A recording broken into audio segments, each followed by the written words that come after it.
On April 2nd, Trump hits China with the biggest tariff blitz in United States history. He promises domination. 3 weeks later, Ford halts production, Boeing warns of military risk, and America's supply chain starts to collapse without a single shot fired.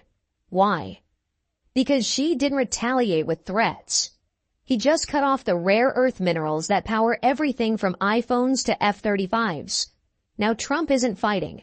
He's begging. The same president who vowed to crush China is smiling on TV, asking for a deal. This isn't victory, it's retreat, and the real cost is only beginning. On April 2nd, 2025, Trump declared economic war with sweeping tariffs on China, vowing to bring Beijing to its knees. But by June, he was on Truth Social praising a very good talk with President Xi and begging to restart mineral exports America can't function without. What changed? Rare earths. After Beijing halted exports of 6 heavy rare earths on April 4th, the same materials powering U.S. jets, EVs, and missile systems vanished from the market. By mid-May, Ford had temporarily shut down production line. GM and Stellantis reported delays across their electric vehicle divisions. According to Bloomberg, U.S. industrial production dropped 1.4% in May, its steepest fall since the 2020 pandemic recovery, while the producer price index surged 3.1% year over year, driven largely by raw material shortages.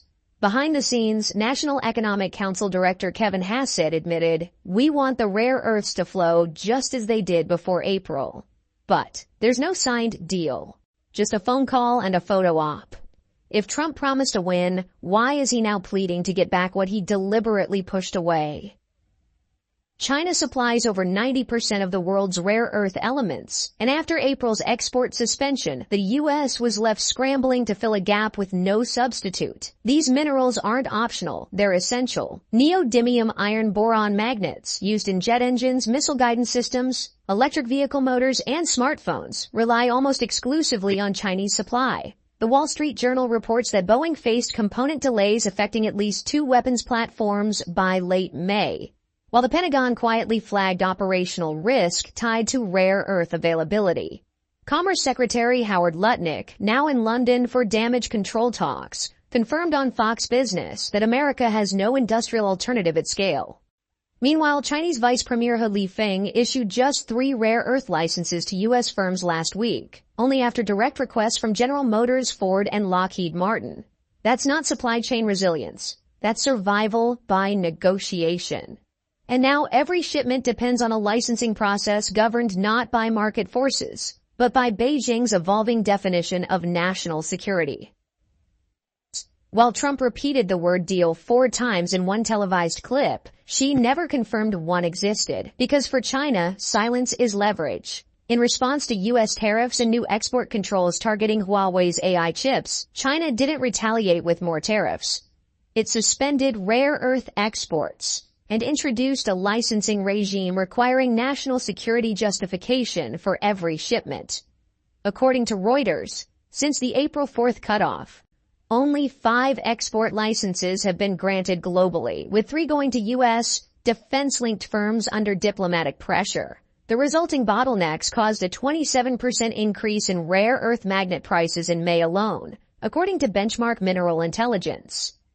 Xi's strategy isn't bluster, it's bottlenecks.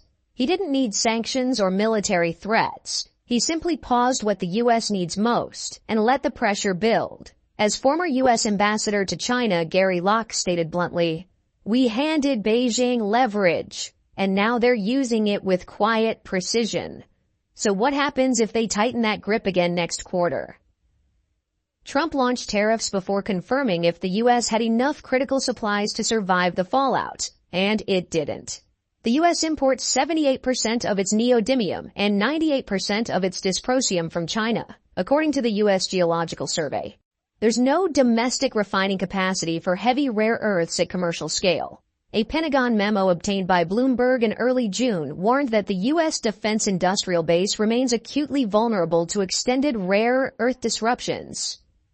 Meanwhile, manufacturers scrambled. Tesla rerouted some supply to Malaysia, but at a 32% premium, while Ford spent $12 million air shipping rare earths from Australia via emergency channels, a cost passed directly to consumers. Economists at HSBC now estimate the rare earth shortfall alone could shave 0.6% off U.S. GDP by Q3 if no deal is finalized. The Wall Street Journal notes that 64% of U.S. small manufacturers reported raw material shortages in May, but instead of laying the groundwork for alternatives, the administration relied on theatrics, announcing tariffs, then calling Xi days later to walk them back. What remains isn't strategy. It's a scramble to patch the very hole the policy created.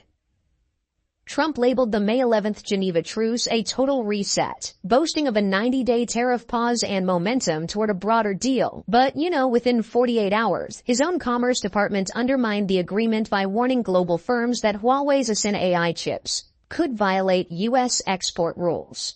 China's Ministry of Commerce dismissed the reset as unilateral posturing, calling the new guidance a breach of trust and accusing the U.S. of escalating through regulation. According to Bloomberg, rare earth prices surged 19% over the following week, and the Hang Seng Tech Index fell 5.4% amid fears of a renewed decoupling. Vice Premier He Feng clarified China would continue processing export licenses on a security conditional basis, signaling compliance would now be filtered case by case. Meanwhile, U.S. Trade Representative Jamieson Greer accused Beijing of managing scarcity for leverage. With no enforcement language ratified, what began as a handshake reset is now a standoff sealed by mutual suspicion and priced into global supply chains by the hour.